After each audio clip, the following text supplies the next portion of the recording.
আসসালামু আলাইকুম সকল মাছ শিকারী ভাইয়েরা। তো দেখতে পাচ্ছেন যে আমাদের কালীগঙ্গা নদীর অসাধারণ ভিউ।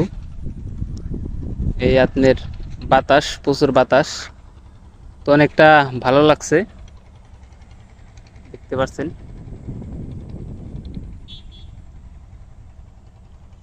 তো আর 2 মাস পর আবার আপনাদের এই নদীর সুন্দর সুন্দর আপডেট দিতে পারবো, কারণ নদীতে ঘোলা পানি দেখতে পাচ্ছেন আপনারা। 2 মাস পর ঘোলা পানি থাকবে না, ঘোলা পানি চলে যাবে। তো তখন পানি ক্লিয়ার হবে, তখন আর কি মাছ মারতে পারবো। কিন্তু এখন আপনার মাছ ধরে আপনার গুলশা মাছ, রিটা মাছ, এইসব মাছ ধরে, কিন্তু এমনি বড় মাছ ধরে না।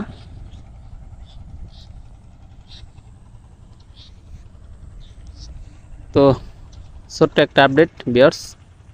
তো সবাই ভালো থাকবেন। আসসালামু আলাইকুম।